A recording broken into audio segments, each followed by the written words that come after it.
that we arrive at in the text is the term that he renders to Jesus. He calls him good.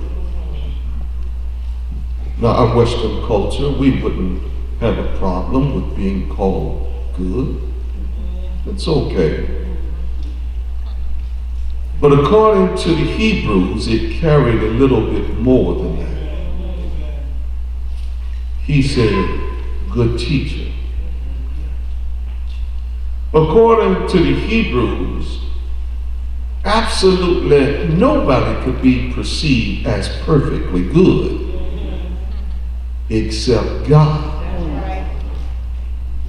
Jesus, here at the entrance of this statement, is not willing to accept praise from humanity that's not due him. How often has someone looked at you and called you something far beyond what you really are?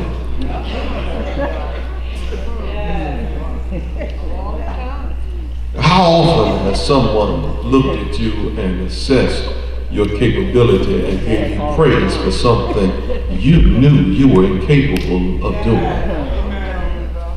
Preachers, how often has someone, after you have stumbled across a decent sermon and God has used you to convey a message, and it touched somebody's life, and they walked up to you and said to you, man, you preached an awesome sermon. And you recognizing that it really wasn't you. God used a flawed vessel to convey a perfect message. Jesus stops the man in his tracks and says to him, why do you call me good? There is none that's good, there's none that's perfect except God. It is just merely a warning to all of us to recognize that we are imperfect creatures and can never take credit for what God has done and is doing through us. So the question remains, how can I inherit life after death? Jesus looks at him after the rebuttal of giving him this title. He now turns to give qualifiers. He uses the last half of the Decalogue, the remaining portions of the Ten Commandments, and says to them in negative form, thou shalt not. In each and every one of the phrases that's used, he says, do not. It is negative. It carries connotations that suggest to us that there are some things that you just ought not be guilty of. And the man, whether he's young or he's old, gets beside himself like we sometimes do. After Jesus has said, you shall not covet, you shall not commit adultery, you shall not bear false witness, you shall not be guilty of these things, the young man says in a boastful manner, all of these things I've kept from my youth. I didn't just start being obedient to these Hebrew laws. I've always kept these things, so I'm good. His assessment of himself was good as long as it was external. The problem was Jesus was looking at what was internal. We may be able to keep some of those things sometimes that everybody else may be capable of seeing, but what about those things that others are incapable of seeing? It was impossible on humankind's part to look and assess what was transpiring on the inside. We gauge what an individual does on the outside. And so he is thinking to himself, I've made it, I'm good. There's no problem. I know I can get into the kingdom. You know, like many of us, we think that when we stop doing some of the stuff that we used to do and can't do anymore because somehow chronologically, aging has a way of saying you can't do that. Am I talking to anybody in the house this morning? And so he says, literally, I'm good. I've kept all these laws since I was a little boy, so there's absolutely no problem. Now, that may sound good, but don't leave the text. Because Jesus recognizes that this young man's self-righteousness just got him in trouble. And how often do we have a tendency to assume that we've taken up a posture where we are good and things are well, and all of a sudden we're reminded, wait a minute, something's been left out. And so Jesus looks at him and says to him, okay, since you have indeed kept all these laws and everything looks good, now sell what you have and give it away.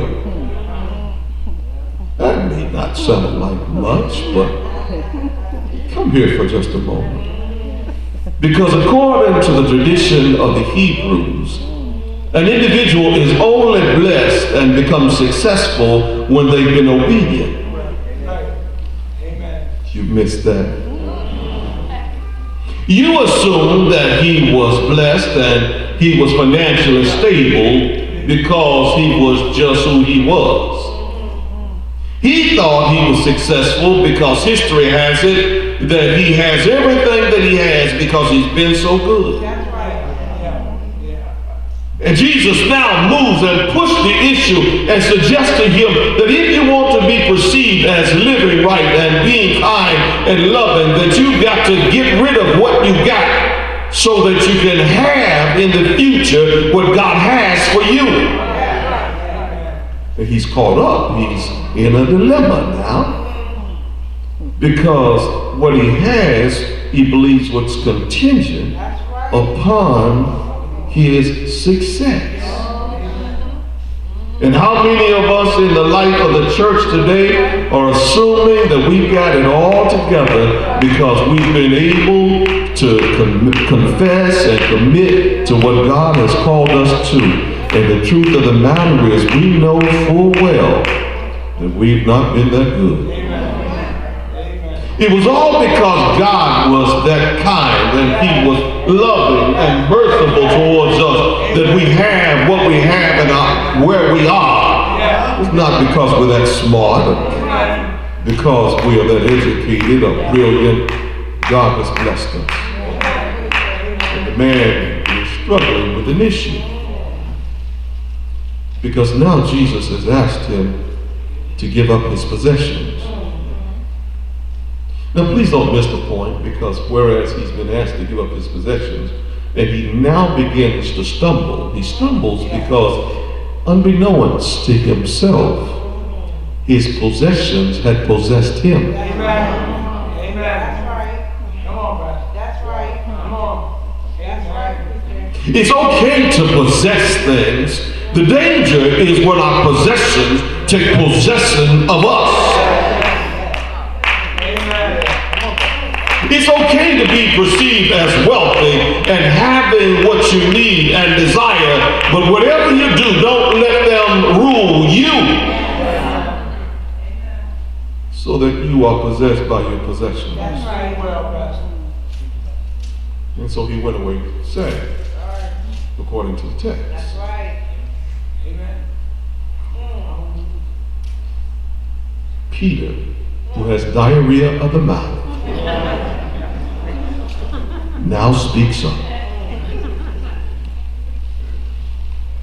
Because Jesus has just suggested that he would have to give everything that he has to the poor. Amen. And then Jesus flips it and says, it would be easier for a camel to go through the eye of a needle than for a rich person to enter into the kingdom of heaven.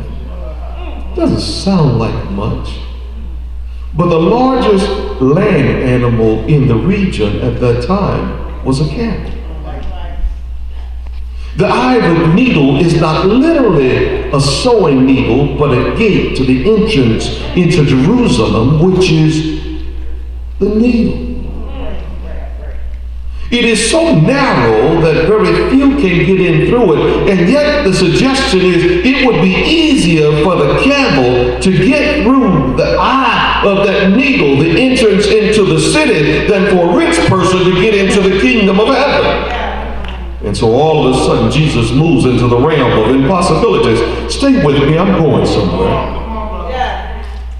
Because I want you to understand that Jesus is taking a primary opportunity not just to lecture to the young man, but also to his disciples, because now Peter speaks up and says to Jesus, if in fact it is impossible for a rich person to get into the kingdom of heaven, please tell me, because we've left everything and followed you. All of a sudden the story shifts. It's not just about the young man. The practical lesson is about the man and about the relationship that the disciples had, because their assumption is they're going to glean something merely because they follow. I'm still trying to help somebody to understand when the impossible becomes possible. Because Jesus is saying to them now, it may be impossible for you, but for God it's possible. And so not only does he address the issue with the young man, he addresses the issue with the disciples. And now he shifts, because in the 31st verse he now says, and the first shall be last, and the last shall be first. And it just sounds like it's out of place. It just doesn't make sense. It's just words that Jesus says. And I prepare to close. But the Hebrews were quite aware of what he was saying. Because if he has addressed the Gentile, the young man, and has now addressed the disciples, who indeed have followed and have given up everything when the impossible becomes possible, he now shifts to the Hebrew nation, because they are quite aware of the fact that they were the chosen tribes of Israel. They were God's favorite people. And he says to them, now the first shall be last, and the last shall be first. And the mission that he's suggesting to them, that whereas Israel, you were chosen first, you rejected the Messiah, you rejected who Jesus is, and now I'm suggesting to you, right here and right now, you will be last. But the Gentiles will be first. So just because you've been in the church and you've been working longer than anybody else, God is laying out an indictment saying to all of us, just because you were first, just because you've been around longer, just because you've been faithful, does not automatically give you a position. It's about those who are capable of enduring to the end. Because after all, the first will be last, and the last shall be first. When the impossible is possible. When Adam and Eve had messed up and absolutely blown it, and it looked like it was hopeless, it was impossible, but God was developing a way for humanity to get back to him. When the impossible becomes possible. Shadrach and Meshach and that bad Negro was stuck over there in the fiery furnace, and all of a sudden it looked impossible, but God made it possible. Come on and go with me for just a moment. David, when he had absolutely messed up, peeping over at Bathsheba from the rooftop, it looked like he lost his salvation, but the impossible